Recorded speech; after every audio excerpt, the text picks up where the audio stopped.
चुनाव आयोग ने गुरुवार को इलेक्टोरल बॉन्ड का डेटा अपनी वेबसाइट पर जारी कर दिया है। वेबसाइट पर 763 पेजों की दो लिस्ट अपलोड की गई है। एक लिस्ट में बॉन्ड खरीदने वालों की जानकारी है तो दूसरी में राजनीतिक दलों को मिले बॉन्ड की डिटेल है। चुनावी बॉन्ड का डेटा 12 अप्रैल 2019 से 11 जनवरी 2024 तक का है, जिसके अनुसार भारतीय जनता पार्टी सबसे ज्यादा चंदा लेने वाली पार्टी है। भाजपा को सबसे ज्यादा 6060 करोड़ रुपए मिले हैं। चुनावी बॉन्ड इन कैश कराने वाली पार्टियों में Congress, Trinamool Congress, Aam Aadmi Party, Samajwadi Party, AIADMK, BRS, Shiv Sena, TDP, YSR, Congress, DMK, JDS, NCP, JDU और राजद भी शामिल है। हालांकि किस कंपनी ने किस पार्टी को कितना चंदा दिया है, इसका अपलोड की गई लिस्ट में जिक्र नहीं है। इधर राजनीतिक पार्टियों को सबसे ज्यादा चंदा देने वाली कंपनी फ्यूचर गेमिंग और होटल सर्विसेज पीआर है, जिसने 1368 करोड़ के बॉन्ड में कंपनी ने ये बॉन्ड 21 अक्टूबर 2020 से जनवरी 24 के बीच खरीदे। कंपनी के खिलाफ लॉटरी रेगुलेशन एक्ट 1998 के तहत और आईपीसी के तहत कई मामले दर्ज हैं।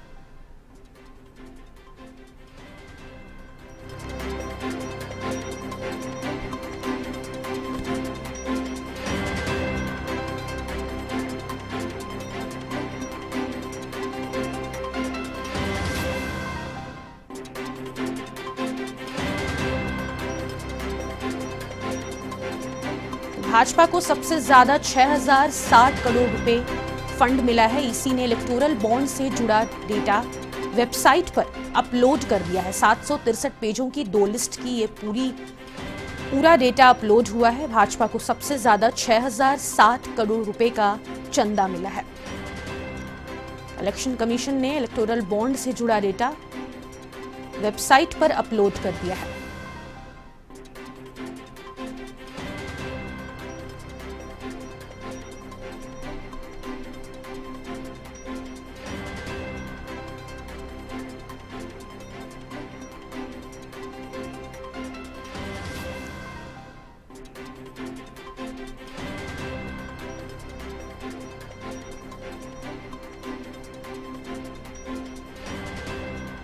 आपको बता दें कि भाजपा को सबसे ज्यादा चंदा मिला है, जिसमें 6060 करोड़ रुपए का चंदा सिर्फ अकेले भाजपा को मिला है।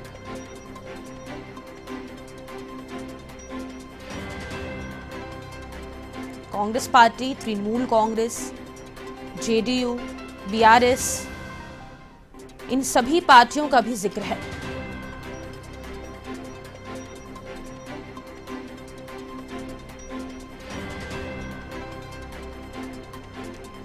तो इलेक्टोरल बॉन्ड से जुड़ी सारी डिटेल्स को अब सार्वजनिक कर दिया गया है। इलेक्शन कमीशन ने इलेक्टोरल बॉन्ड से जुड़े डेटा को वेबसाइट पर अब अपलोड कर दिया है, जो कि 763 पेजों की दो लिस्ट को अपलोड कर दिया गया है।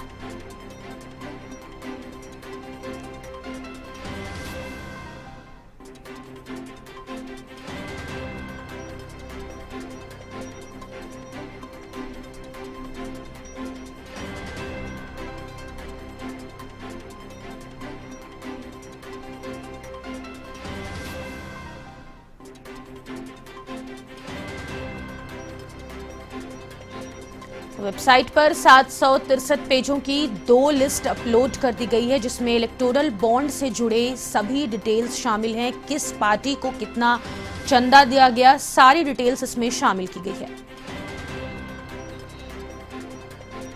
भाजपा को कुल 6060 करोड़ रुपए का चंदा मिला है, जिसका इसमें साफ जिक्र किया गया है। सबसे ज्यादा बीजेपी को 6060 करोड़ रुपए का चंदा मिला है। इलेक्शन कमीशन ने इलेक्टोरल बॉन्ड से जुड़े सभी डिटेल्स को 763 पेजों में अपलोड करा है।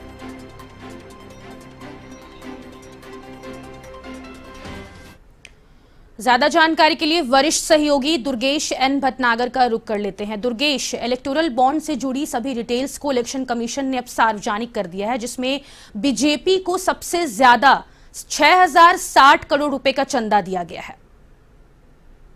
बिल्कुल फातिमा, देखिए लगातार इलेक्टोरल बॉन्ड को लेकर जो है बात चल रही थी, विपक्ष भी लगातार इस चीज को कह रहा था।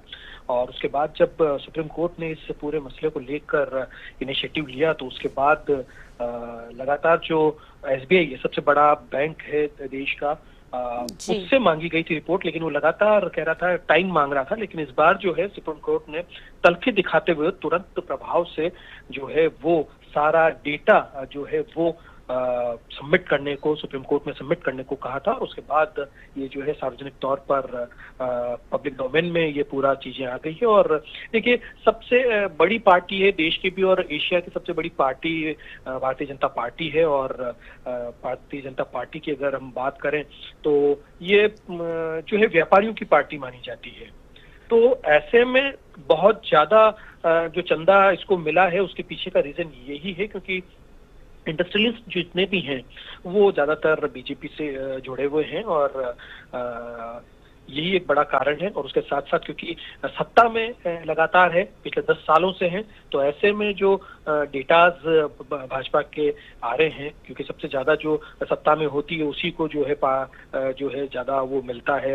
तो ये बिल्कुल जो है कोई चौंकने वाली बात नहीं है कि बीजेपी को सबसे ज्यादा जो है वो पैसा दिया गया है, पार्टी फंड में जो है सबसे ज्यादा पैसा मिला है। लेकिन दूसरी पार्टीज को भी जो है बराबर, क्योंकि इंडस्ट्रीज जो होते हैं वो अपना जो पैसा है बराबर जो है वो सभी पार्टियों को देते हैं। क्योंकि अब ये सारा पब्लिक डोमेन में है तो सारी चीजें सामने हो जाएगी, लेकिन इसके पीछे का जो मकसद था वो था कि काला धन कितना जो है वो पार्टियों को दिया जा रहा है। लेकिन जो कुछ भी वो पब्लिक डोमेन में अब आ गया है, और ऐसे में जितने भी ट्रांजेक्शन्स जो सामने आ रहे हैं, वो बड़े व्यापारियों के भी अगर जो ट्रांजेक्शन आ रहे हैं तो वो ऑनलाइन ट्रांजेक्शन है। तो ऐसे में काले धन की जो बात जिस तरीके से कही जा रही थी कि पार्टियों को जो काला धन दिया जाता है, वो इससे कुछ ज्यादा क्लियर होता हुआ नजर आ नहीं रहा है। तो ऐसे में जो हम मान सकते हैं कि ये एक अच्छा कदम है, सुप्रीम कोर्ट ने इसका इनिशिएटिव लिया और ये एक अच्छा कदम कहा जा सकता है कि ट्रांसपेरेंसी होनी चाहिए। हम जो जनता है उनको ये पता होना चाहिए कि किस जो इंडस्ट्रीज ने या किस इंडस्ट्रियलिस्ट ने जो है किस पार्टी को चंदा दिया है, ये हमें भी जानने की जरूरत है। कहीं उसका बेजा फायदा तो वो आगे जब सत्ता में पर्टिकुलर पार्टी आएगी जिसको उसने चंदा दिया है, उसका बेजा फायदा तो नहीं उठाएगा। क्योंकि ये सब कुछ जानना बहुत जरूरी है। लोकतंत्र की मजबूती के लिए ये एक अच्छा कदम है और इससे और सारी चीजें जो हैं पब्लिक डोमेन में आएंगी, जिससे कई चीजें रुकेंगी। काला धन जिस तरीके से पार्टियों को मिला करता था उसके ऊपर नकेल कसी जाएगी। तो ये एक बड़ा कदम जो है ये कहा जा सकता है। फातिमा।